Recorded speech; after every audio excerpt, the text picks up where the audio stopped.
ভোরের বেলা কাজ শুরু করে মনে মনে ভাবি, মনে হয় সময়ের অনেক আগেই সব কাজ সম্পূর্ণ করে ফেললাম। ছেলের পরীক্ষার জন্য 1টার মধ্যে বাড়ি থেকে বেরিয়ে পড়লাম। শুভ সকাল বন্ধুরা, দোলন সিম্পল হাউসওয়াইফ চ্যানেলের 116 নম্বর ভিডিওতে তোমাদের সবাইকে স্বাগত। যে যেখান থেকে আমার ভিডিওটি দেখছো, আশা করছি তোমরা সবাই অনেক অনেক ভালো আছো, আর তোমাদের আশীর্বাদে আমিও কিন্তু অনেকটাই ভালো আছি। বন্ধুরা, তোমাদের সবার আশীর্বাদ নিয়ে আজকের ভিডিওটি শুরু করলাম। এখন বাজে সকাল 6:30, আর আজও কিন্তু আমি সকাল 5:30টার সময় ঘুম থেকে উঠেছিলাম। আর উঠেই কিন্তু ঘর বারান্দা সব কিছু ঝাঁট দিয়ে নিয়ে ভাত আর ডাল সেদ্ধটা বসিয়েছিলাম। আর ওগুলো হতে হতে আমি ভাজার জন্য সবজিগুলো কেটে নিয়েছিলাম। আর দেখতে দেখতে আমার কিন্তু রান্নাটাও হয়ে গেছিল। আর জানো তো বন্ধুরা, আজ কিন্তু অনেক ভোরেই আমার ছেলেকে ডেকে দিয়েছিলাম, কারণ আজ তো ওর পরীক্ষা ছিল। আর ওর সাথে সাথেই মেয়েও কিন্তু ঘুম থেকে উঠে গেছিল। আর অন্য সময় তো তোমরা দেখেছো আমার মেয়ে খুব সহজেই কিন্তু ঘুম থেকে উঠতে চায় না। তো যাই হোক, উঠেছে বলে অনেক খুশি হয়েছিলাম। তো জানো তো বন্ধুরা, কিছুক্ষণ পরে তোমাদের দাদাভাই বিছানাতে এসে দেখে আমার মেয়ে টয়লেট করেছিল। তার জন্যই কিন্তু সকাল সকাল ঘুম থেকে উঠে গেছিল। আর এখন কিন্তু আমাদের খাওয়া দাওয়া সবই কমপ্লিট হয়ে গেছে। এখন বাজে সকাল 8টা, আর তোমাদের দাদাভাইও কিন্তু কাজের জন্য চলে গেছে। আর আমার ছেলেও কিন্তু টিউশন পড়তে চলে গেছে। 8টার সময় আন্টি বলেছিল পড়তে যেতে, তো ওকে খাইয়ে দিয়েছি, ও কিন্তু পড়তে চলে গেছে। এখন বাড়িতে আমি আর আমার মেয়ে। তো বিছানাটা তো সকালবেলা তোলা হয়নি, ওরা বিছানাতে বই পড়ছিল। আর এখন খাওয়া দাওয়া করে নিয়ে বিছানাটাও গুছাতে চলে এসেছি। আর জানো তো বন্ধুরা, আমি দেখছিলাম যে মেয়ে তো টয়লেট করেছে, কোন কোন জিনিসগুলো নোংরা হয়েছে। তো তোমাদের দাদাভাই কিন্তু একটাই কাঁথা বার করে দিয়েছিল। আর আমার মেয়ের টয়লেট করেছিল, তো প্যান্টটাই শুধু ভিজে গেছিল, বিছানাটা কিন্তু ভেজেনি। তো যাই হোক, আর তাছাড়াও 6 দিন কিন্তু হয়ে গেছে বেড চাদরটা পাল্টানো হয়নি, তাই বেড চাদরটা আজ একটু তুলে নিচ্ছি। আর তার সাথে 2টো বালিশের কভারও নোংরা হয়ে গেছিলো, সে দুটোও কিন্তু তুলে দিয়েছি। আর এবার কিন্তু আর একটা অন্য বেড চাদর পেতে দিচ্ছি।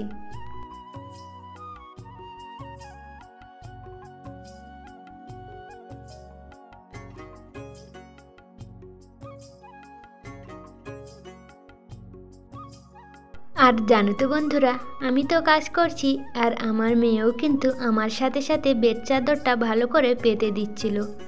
আর আমি ওকে একদিন বলেছিলাম যে মেয়েদের শ্বশুর বাড়িতে গিয়ে কাজ করতে হয়। ও সেখান থেকে আমি কোনো কাজ করতে চাইলে ও আমাকে বলে, মা আমাকে দাও আমি একটু করে দিই, আমি তো শ্বশুর বাড়ি গিয়ে কাজ করব। তো একটা কথা কি জানো তো বন্ধুরা, বাচ্চাদের মাথায় কিন্তু সব সময় যে কথাটা বলবে সেটাই কিন্তু ঘুরপাক খেতে থাকে। আমার সঙ্গে সঙ্গে আমার মেয়েও কিন্তু দেখো কাজ করে দিচ্ছে।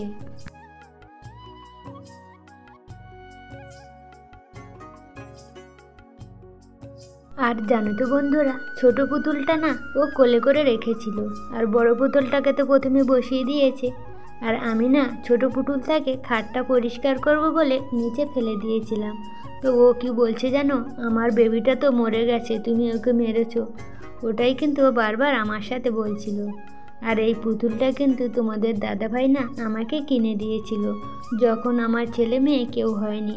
তো আমি যতবারই আমার মেয়েকে বলি যে ওটা আমার, তোমার বাবা কিনে দিয়েছিল, কিন্তু আমার মেয়ে বলে আমার বাবা কিনেছিল, ওটা আমার, ওটা তো তোমার বাবা কিনে দেয়নি। আর এই যে জামা কাপড়গুলো দেখছো মেলে দিয়েছি, ওগুলো কালকে কেচেছিলাম, তো কালকে তো সম্পূর্ণ শুকনো হয়নি, তাই আজ বিছানাটা গুছিয়ে নিয়ে ওগুলো একটু মেলে দিয়েছি। আর আজ যেগুলো বের করেছিলাম কাচার জন্য, সেগুলো কিন্তু সকালবেলা বাসনগুলো মাজার পর এগুলো মাখিয়ে রেখেছিলাম, তাই এখন একটু কেচে নিচ্ছি। আর জানো তো বন্ধুরা, আমি না অনেক ভোরবেলা থেকেই যখন ঘুম থেকে উঠে কাজটা শুরু করে দিই, মনে মনে ভাবি যে আজ বুঝি সময়ের অনেক আগেই সব কাজ সম্পূর্ণ করে নেব। কিন্তু জানো তো, কাজ করতে করতে না অন্য আরেকটা কাজ এসে হাজির হয়ে যায়। আর তার জন্যই কিন্তু কাজ করতে করতে যখনই ফোনটা হাত দিয়ে দেখি যে কতটা সময় হলো, ঠিক সময় কিন্তু বেড়েই চলেছে। সময় আমাদের জন্য কিন্তু থেমে নেই। তো যাই হোক, কাঁথা কাপড় চোপড় কিন্তু কাঁচা হয়ে গেছিল, আর এগুলো একটু মেলে দিচ্ছিলাম। আর এদিকে আমার ছেলেও কিন্তু টিউশনি থেকে পড়ে চলে এসেছিল। তো সঙ্গে এনেছিল পাশের বাড়ির ওর একটা বন্ধু। তো জানো তো বন্ধুরা, আমাদের এই ঘরটাতে না একটা দোলনা রয়েছে, ওরা কিন্তু সেখানেই খেলা করছিল। আর দুজনে কিন্তু খুব মারপিট করছিল। তো আমি ওদেরকে একটু সামলাচ্ছিলাম আর একটু কাজ করছিলাম। আর আমার ছেলে না আমার মেয়েকে একবার বলছে তুই ওকে মার, আর ও বলছে তুই ওকে মার। এইভাবেই কিন্তু ওরা খেলা করছিল আর মারপিট করছিল। আর এদিকে দেখেছো আমার উঠোনটার কি অবস্থা। সকালবেলা একবার কিন্তু ঝাঁট দিয়ে পরিষ্কার করা হয়ে গেছিল।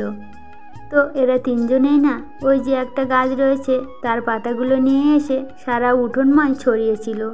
তাই আবারও কিন্তু ঝাঁট দিচ্ছিলাম, কিন্তু আমার ঝাঁটার অবস্থাটা না পুরোটাই খারাপ হয়ে গেছে। আমার মেয়ে না খেলতে খেলতে কাঠি বের করে করে ঝাঁটাটা কিন্তু পুরো হালকা করে ফেলেছিল। তাই আমি যখনই ঝাঁট দিচ্ছিলাম পুরো কাঠি না বের হয়ে যাচ্ছিল। তাই বারবার ঠিক করছি, আবার ঝাঁট দিচ্ছি, এই করে করে উঠোনটা না ঝাঁট দিয়ে চলে এসেছি। আর এবার ঘরটাকে একটু মুছে নিচ্ছিলাম। আর জানো তো বন্ধুরা, ছেলেকে স্কুলে নিয়ে যাও বলে তাড়াহুড়ো করছিলাম। তো অনেক ভোরেই কিন্তু কাজটা শুরু করি। তো জানো তো বন্ধুরা, টুকিটাকি কাজ করতে করতেই কিন্তু সময়টা পার হয়ে যায়। আর এখন দেখতে দেখতে কিন্তু 11টার বেশি হয়ে গেছে।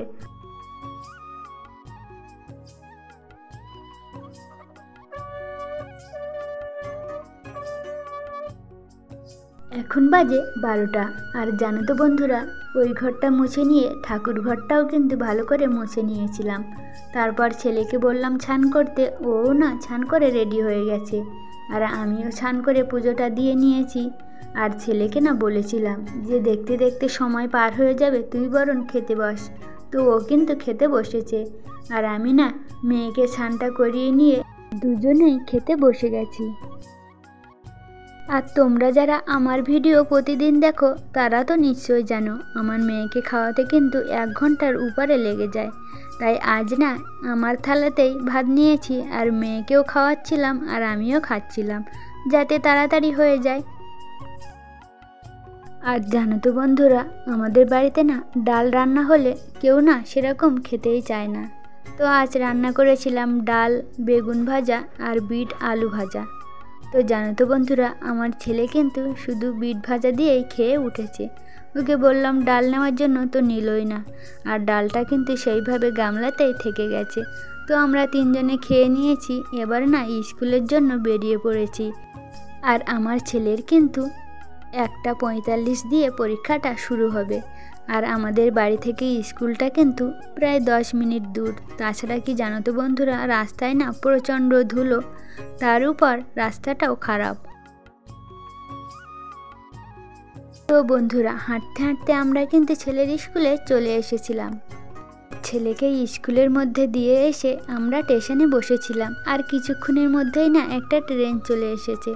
তো বন্ধুরা, আজকের ভিডিওটি এখানেই শেষ করছি। তোমাদের সাথে দেখা হবে পরের ভিডিওতে। তোমরা সবাই ভালো থেকো। ধন্যবাদ।